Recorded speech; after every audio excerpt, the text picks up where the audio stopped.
pagi. Hari ini kita akan belajar tentang ruang vektor umum atau general vector space.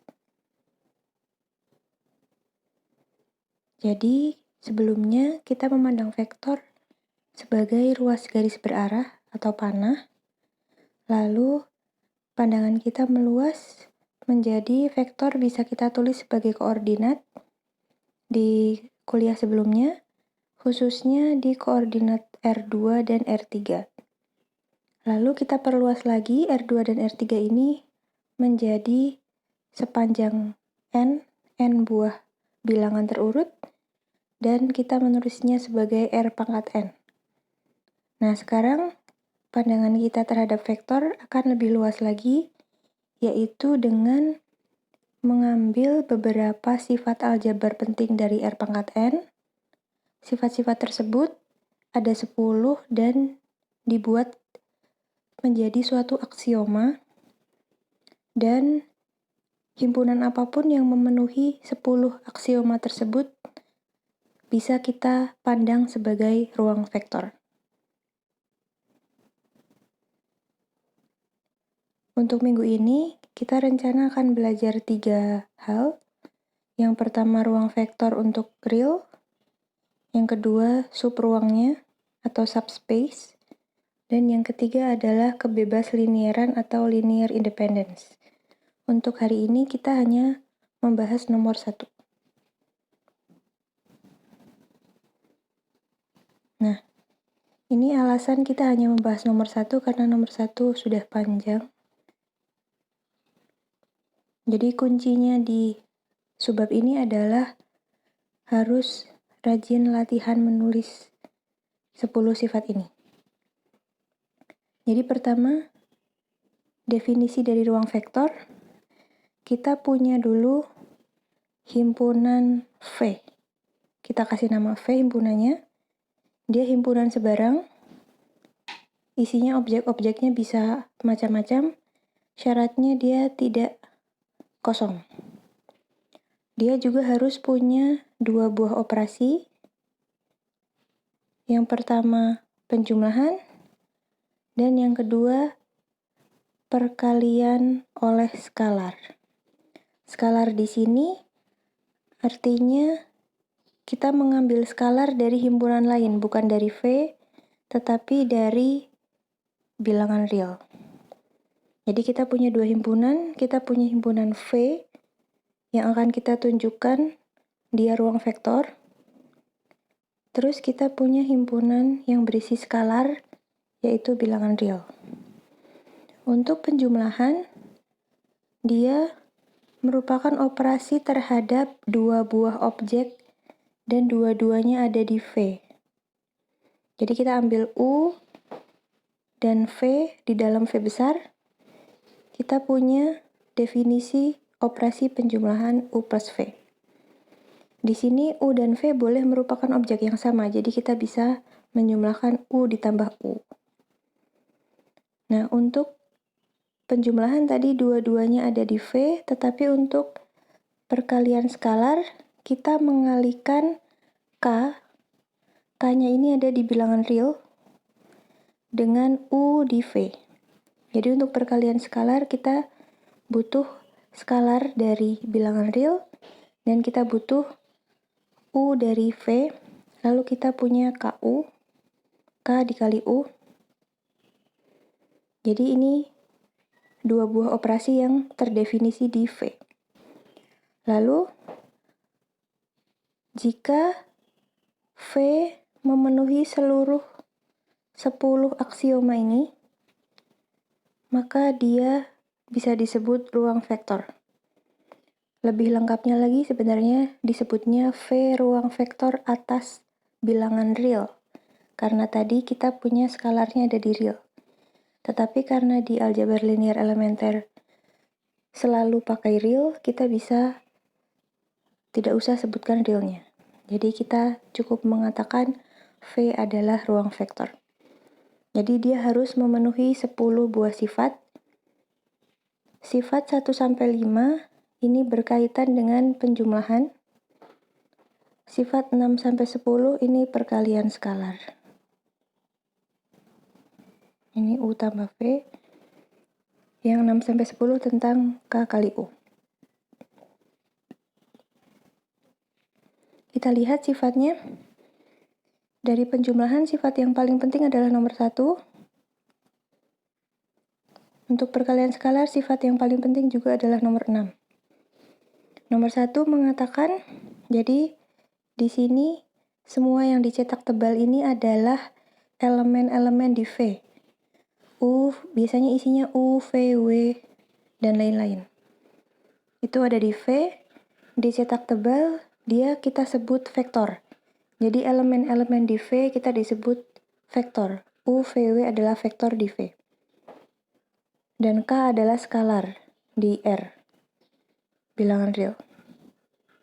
Lalu kalau kita punya U, V, W ketiganya vektor di V, kalau misalnya kita punya 2 buah objek di V, penjumlahannya juga harus masih ada di V. Sifat 1 disebut V tertutup terhadap penjumlahan. Tertutup artinya kalau ada 2 objek di dalam V, dijumlahkan tetap dia ada di V. Lalu, yang nomor 6 juga sama. Kalau kita ambil sebarang bilangan real K, kita ambil sebarang vektor U di V, maka perkalian skalar K kali U juga ada di V. Jadi V juga tertutup terhadap perkalian skalar. Yang 1 sama 6, ini yang paling penting. Lalu selanjutnya kita buktikan yang lain. Yang lain juga harus dipenuhi karena agar menjadi ruang vektor, V harus memenuhi 10 sifat ini. Sifat yang kedua, jika U dan V objek di V besar, maka penjumlahannya harus komutatif. U ditambah V sama dengan V ditambah U. Lalu yang ketiga, dia asosiatif. Kalau kita punya 3 buah vektor, U, V, dan W, lalu kita jumlahkan ketiganya, sama saja kalau kita menjumlahkan V dan W dulu, baru kita jumlahkan dengan U, hasilnya akan sama dengan jika kita jumlahkan U dan V dulu, baru dijumlahkan dengan W. Sifat yang keempat adalah kita punya vektor 0. Jadi yang tebal-tebal ini untuk penulisan pakai tangan bisa pakai garis di atas, jadi ini U tebal jadi U garis, V tebal jadi V garis, dan W tebal jadi W garis. Jadi 0 yang vektor, dia dikasih garis. Kalau dikasih garis berarti semuanya ada di V. Kalau 0 biasa yang skalar, yang bilangan, kita tulis 0 saja. 0K ini semua tidak tebal karena bilangan, mereka ada di bilangan real. Jadi kita harus punya di dalam V vektor 0, 0 vektor, sehingga jika dia dijumlahkan dengan vektor yang lain, hasilnya adalah vektor itu sendiri. Jadi sifat dari vektor 0 adalah seperti bilangan 0. Kalau kita jumlahkan dengan yang lain, hasilnya bilangan itu sendiri. Vektor 0 ini kadang-kadang jelas, oh itu vektor 0-nya, kadang-kadang kita harus mencari dulu. Lalu yang nomor 5, ini negatif dari suatu vektor. Jadi kalau kita punya sebarang vektor di V, negatif dari vektor itu juga harus ada di V. Negatif ini bersifat jika dijumlahkan dengan vektornya, jadi vektor ditambah negatif vektor itu, hasilnya harus vektor 0. Vektor 0 yang sudah kita bahas di nomor 4. Negatif ini juga kadang-kadang sudah jelas, kelihatan negatif dari V, negatif dari U itu apa, kadang-kadang kita harus mencari. Untuk nomor 7-10, jadi nomor 7 sifatnya adalah jika kita akan mengalihkan K, skalar K dengan vektor U tambah V, sama saja saat kita menjumlahkan dulu U dan V, baru kita kalikan dengan skalar, akan sama dengan jika kita kalikan skalar dulu, U-nya kita kalikan skalar, V-nya kita kalikan skalar, baru dijumlahkan. Hasilnya harus sama. Lalu nomor 8, jika kita, sekarang kebalikannya, kita jumlahkan skalarnya dan akan kita kalikan dengan vektor. Sama saja saat kita menjumlahkan skalarnya dulu, baru kita kalikan dengan vektor, atau kita kalikan vektor dulu, baru kita jumlahkan. Hasilnya harus sama. Yang nomor 9, jika kita mengalihkan vektor U dengan suatu skalar M, lalu kita akan mengalihkan lagi hasilnya dengan skalar K, akan sama saja hasilnya dengan kita mengalihkan skalarnya dulu, baru kita kalikan dengan vektornya. Dan yang terakhir, bilangan 1 di bilangan real, kalau dikalikan dengan vektor di V, vektor U, hasilnya harus U sendiri. Nah, langkah-langkahnya seperti yang tadi. Yang penting adalah 1 dan 6.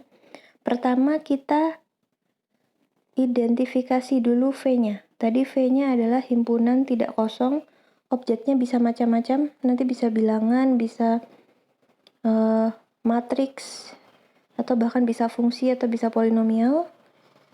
Jadi kita definisikan dulu V-nya. Kita tulis isi dari V-nya itu apa. Objek-objek di V itu bentuknya seperti apa. Yang kedua, kita tulis penjumlahan di V itu seperti apa. Kalau kita punya U dan V di V besar, U ditambah V itu hasilnya apa. Dan kita tulis juga perkalian skalarnya. K kali U itu hasilnya seperti apa, kita tulis.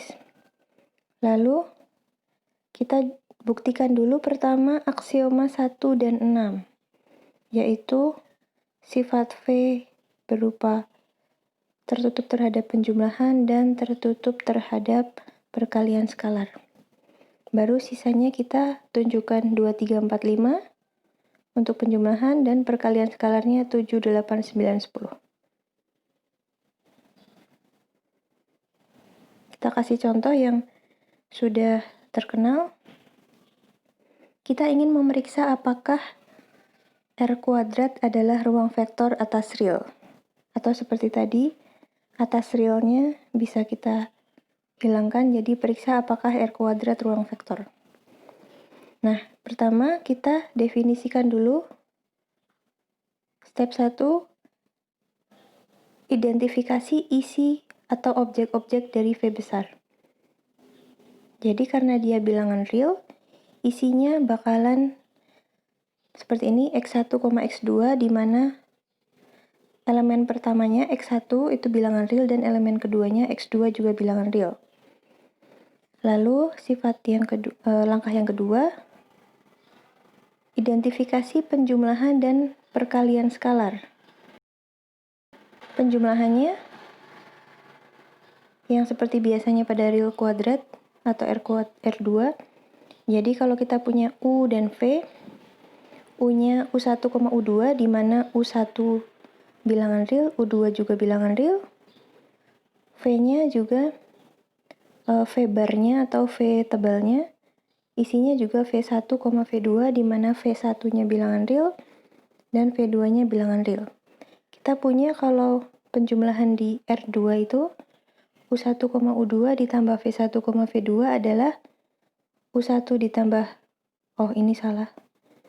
Ini harusnya U1 ditambah V1 dan U2 ditambah V2.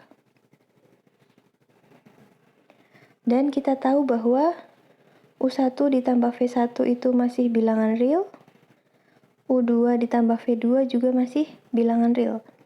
Jadi U1, U1 tambah V1, U2 tambah V2, dia masih ada di ruang R kuadrat. Jadi U ditambah V masih masuk di V. Tadi karena V-nya adalah R kuadrat, jadi U V elemen V besar menghasilkan U ditambah V. Ini juga ada di V besar. Jadi dia tertutup terhadap penjumlahan. Ini sifat aksioma 1. Jadi aksioma 1 dia terbukti. Selanjutnya aksioma 6. Aksioma 6 adalah K kali U bar atau U garis. Dan kita punya U garisnya adalah U1, U2. U1-nya bilangan real, U2-nya bilangan real. Dan perkalian skalar pada R2 adalah jika kita punya K dikalikan dengan U1, U2, kita masukkan K-nya jadi KU1, KU2. Dan KU1 ini merupakan bilangan real kali bilangan real, jadi dia masih masuk bilangan real. Ini juga bilangan real kali bilangan real, jadi dia masih masuk bilangan real. Jadi KU1, KU2 masih masuk di R kuadrat. Jadi R kuadrat tertutup terhadap perkalian skalar. Jadi aksioma 1 dipenuhi, aksioma 6 juga dipenuhi. Nah, ini untuk aksioma 2 sampai 5. Saya tulis aksioma 2 saja, sisanya 3 sampai 5 untuk latihan. Aksioma 2 tadi sifatnya adalah dia harus komutatif. Jadi U plus V dia harus sama dengan V plus U. Jadi biasanya lebih mudah kita lihat yang sebelah sini. Kita ingin menunjukkan nomor 2. Kita cari dulu ruas kiri atau left hand side. Kita cari hasilnya. Selanjutnya kita hitung yang sebelah sini ya, ruas kanan atau right hand side. Lalu kita periksa apakah hasil mereka sama. Jadi 2, 2, 3, 4, 5, 7, 8, 9, 10 biasanya lebih gampang pakai cara itu. Kita periksa LHS-nya, selanjutnya kita periksa RHS-nya. Lalu kita bandingkan. Jadi di sini aksioma 2, U ditambah V, U1, U2 ditambah V1, V2 itu U1 plus V1, U2 plus V2. Lalu V ditambah U itu V1, V2 ditambah U1, U2. Dia V1 ditambah U1, V2 ditambah U2. Tetapi V1 ditambah U1 ini dia bilangan real. Di bilangan real kita punya sifat komutatif. Jadi V1 tambah U1 dia bakalan sama dengan U1 ditambah V1. Jadi V1 plus U1, V2 plus U2 akan sama dengan U1 plus V1, U2 plus V2. Jadi pada akhirnya LHS sama dengan RHS. Jadi aksioma 2 terpenuhi. Cara yang sama untuk 3 sampai 5. Untuk 7 sampai 10 saya tulis yang 7 saja, yang 8 sampai 10 dibuat latihan. Kita ingin menunjukkan bahwa ini K kali U tambah V, hasilnya akan sama dengan KU ditambah KV. Kita masukkan saja. Memasukkannya harus umum ya, memasukkannya U dan V-nya harus pakai variabel.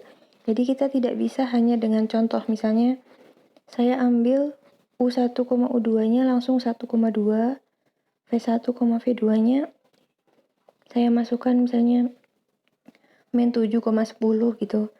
Tidak boleh, dia harus secara umum, harus berlaku untuk semua elemen di R2. Jadi kita tulisnya tetap dalam variabel. Nilai U1, U2, V1, V2 bisa apapun, bilangan real apapun. Jadi kita masukkan U-nya U1, U2, V-nya V1, V2. Kita kalikan dia dengan K. Dan kita punya sifat penjumlahan di sini. U1, U2 ditambah V1, V2 adalah U1 plus V1, U2 plus V2. Lalu kita punya sifat perkalian skalar, K dikali ini, artinya K-nya masuk, jadi K-nya masuk ke sini dan masuk ke sini. Jadi dia sama dengan K kali U1 plus V1 di koma K kali U2 ditambah V2. Dan kita punya sifat bilangan real, K kali U1 plus V1 adalah KU1 plus KV1 dan K kali U2 plus V2 adalah KU2 plus KV2. Lalu kita tulis yang right hand side, K kali U berarti K kali U1 U2, K kali V berarti K kali V1 V2. Kita punya sifat perkalian skalar, K kali U1 U2 sama dengan KU1, KU2, dan K kali V1 V2 adalah KV1, KV2. Dan kita punya sifat penjumlahan di R2 tadi, ini ditambah ini adalah KU1 ditambah KV1, KU2 ditambah KV2. Jadi pada akhirnya menghasilkan hal yang sama, aksioma 7 terpenuhi. Lakukan hal yang sama untuk aksioma 8-10. Jadi penjumlahan dan perkaliannya tidak boleh melupakan sifat yang sudah kita identifikasi tadi. Jadi penjumlahannya mengikuti yang ini dan perkaliannya mengikuti yang ini. Selanjutnya ada contoh yang bukan merupakan ruang vektor. Jadi tadi 10 sifat harus dipenuhi untuk menjadi ruang vektor. Jika ada satu saja yang tidak dipenuhi, maka dia langsung gagal menjadi ruang vektor. Jadi untuk membuktikan bahwa suatu himpunan bukan ruang vektor, kita cukup mencari satu sifat yang tidak dipenuhi. Jadi contoh di sini, V-nya adalah R kuadrat. Lalu penjumlahannya, dia masih sama dengan penjumlahan normal biasa, tetapi dia mendefinisikan perkalian skalarnya berbeda, yaitu K dikali U adalah KU1, 0. Berbeda dengan perkalian biasa. Jadi penjumlahan dan perkalian skalar ini bisa terserah soal, bisa aneh-aneh. Nah, V sama dengan R kuadrat dengan operasi ini dia bukan merupakan ruang vektor. Ini contoh penjumlahan dan perkalian skalarnya biar terbayang. Jadi kalau kita punya U 2,4 dan V min 3,5, dijumlahkan dia masih seperti R2 biasa. Kita jumlahkan 2 dan min 3 jadi min 1, 4 dan 5 menjadi 9. Tetapi perkalian skalarnya K kali U, kalau K-nya 7, dia dikalikan dengan elemen pertama, 7 kali 2, tetapi elemen keduanya dipaksa menjadi 0. Jadi K kali U adalah 14,0. Kalian akan lihat bahwa dia gagal di aksioma 10. Jadi bisa saja 1-9 masih berhasil, ternyata gagal di nomor 10. Karena kalau kita ambil U1, U2, kita pilih sehingga U2-nya bukan 0, maka 1 kali U adalah ini berdasarkan perkalian ini, 1 kali U1, 0. Jadi hasilnya U1, 0. Dia tidak akan sama dengan U. Jadi 1 kali U tidak sama dengan U. 10 gagal. Untuk menggagalkan suatu aksioma, dia tidak harus dengan variabel ya. Karena dia berhasil jika dipenuhi oleh semua elemen dari V. Jadi kalau ada satu saja elemen yang gagal, maka aksioma 10 gagal. Jadi untuk aksioma 10 kita menggagalkannya boleh pakai contoh. Misalnya kita contohnya yang ini. Tadi kita harus memilih sehingga U2 tidak 0. Di sini U2-nya 4, dia tidak 0. 1 kali U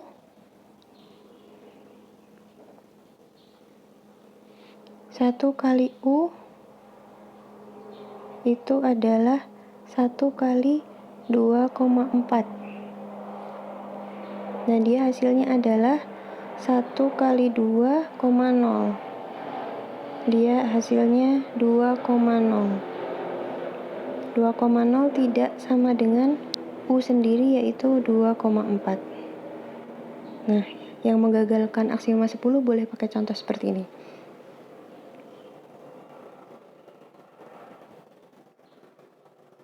Lalu ini contoh 3. Contoh 3 adalah contoh ruang vektor yang terlihat unusual atau aneh, tetapi ternyata dia memenuhi ke-10 aksioma. Di sini V-nya adalah bilangan real positif, R atau R+. Jadi, vektornya kita bisa tulis U barnya atau U tebalnya, kita tulis U biasa karena dia bilangan, V-nya juga V biasa, dengan U dan V bilangan positif.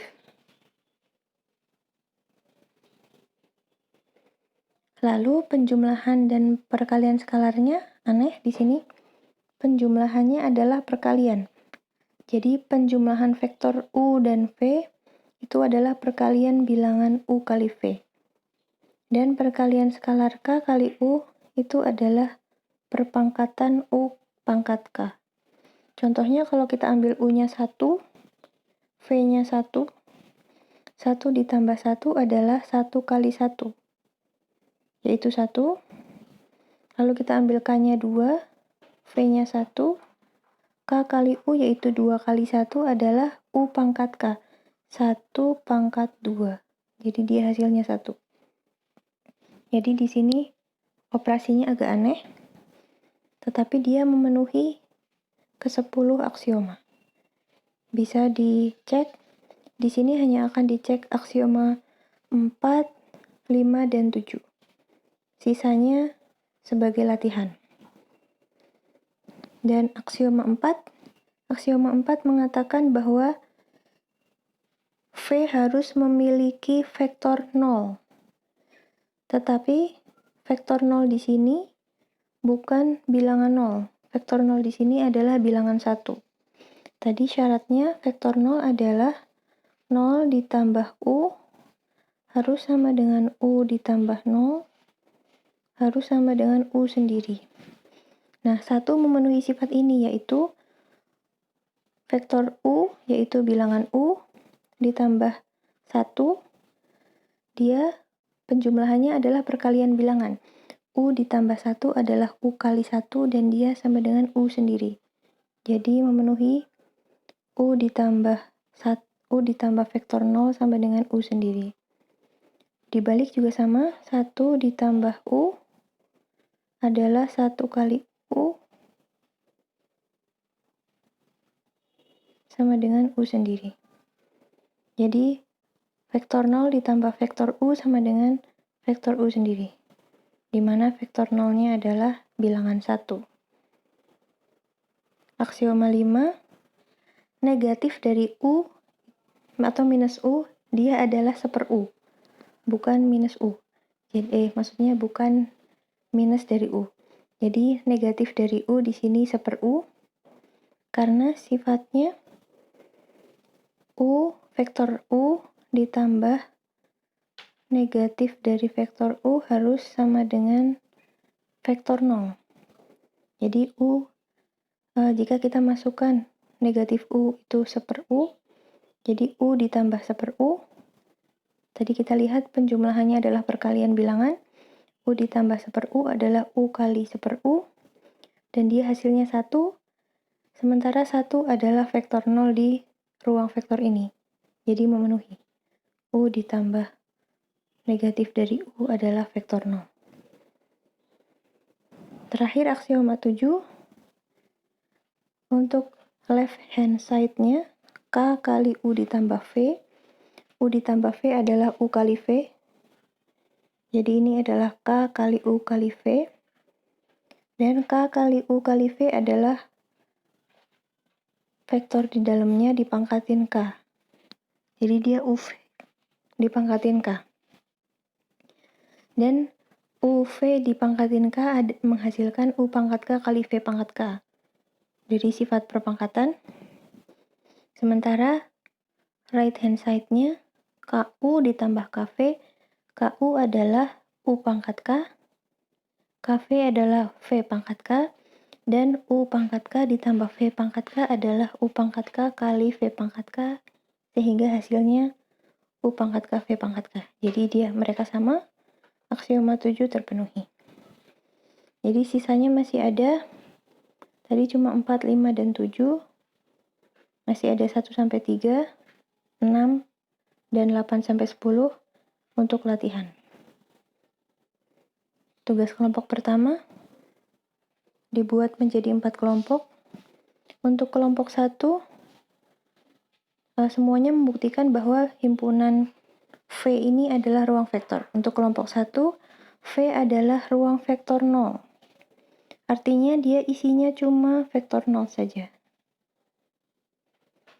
Penjumlahannya, vektor 0 ditambah vektor 0 adalah vektor 0 sendiri, dan kita ambil suatu skalar K di bilangan real. Skalar K dikali vektor 0 hasilnya adalah vektor 0 sendiri. Jadi ini penjumlahannya, ini perkalian skalarnya. Tunjukkan bahwa himpunan V dengan operasi ini adalah ruang vektor. Untuk kelompok 2, V-nya adalah R pangkat 3. Ini mirip dengan bukti yang sebelumnya, R pangkat 2, yang ini R pangkat 3. Dengan penjumlahan dan perkalian skalarnya mirip dengan sebelumnya, cuma ini ada 3 elemen, U1, U2, U3, kalau yang tadi cuma U1, U2. Yang kelompok 3, R pangkat 4, jadi bedanya ini ada 4 elemen saja. Kenapa dibuat R pangkat 3, R pangkat 4, R pangkat 2? Karena saya ingin mengatakan bahwa R pangkat N untuk N berapapun, bilangan bulat positif atau bilangan asli, R pangkat N ini adalah ruang vektor. Lalu, yang kelompok 4 agak berbeda, ini matriks. Matriksnya yang kecil saja 2 kali 2 dengan entry-nya bilangan real. Jadi kalau misalnya kita punya U ada di V, U garis ada di V besar, maka U-nya isinya akan seperti ini, matriks 2 kali 2, dan U11, U12, U21, dan U22 semuanya bilangan real. Penjumlahan dan perkalian skalarnya sama dengan matriks yang biasa. Jadi kalau kita punya matriks ini dijumlahkan dengan matriks ini, hasilnya adalah penjumlahan tiap entry. Lalu kalau kita kalikan dengan skalar, maka skalarnya masuk di semua entry. Tunjukkan bahwa V berisi matriks ini merupakan ruang vektor. Lalu ada teorema, jika V ruang vektor, U vektor di V dan K skalar bilangan real, maka skalar 0 kali vektor U adalah vektor 0, skalar K kali vektor 0 adalah vektor 0, skalar minus 1 dikalikan dengan vektor U, dia hasilnya adalah negatif U, dan jika kita punya skalar K dikali vektor U adalah vektor 0, maka salah satu dari ini pasti benar. Antara K-nya yang 0 atau U-nya yang merupakan vektor 0. Lalu ini untuk PR. Kelompoknya seperti yang tadi saja. Masing-masing 2 soal ada di 4.1 buku Anton Rores. Nah, ini ruang vektor yang terkenal. Ruang vektor 0 yang tadi, yang V isinya 0 saja. Lalu ruang vektor R pangkat N, dan ruang vektor berisi matriks ukurannya sebarang, M kali N, dengan entry real. Itu pasti merupakan ruang vektor juga. Jadi tadi kita cuma menulis contohnya saat M sama dengan N sama dengan 2, tapi secara umum berukuran berapapun dan tidak harus persegi, M kali N, maka ruang berisi matriks tersebut merupakan ruang vektor.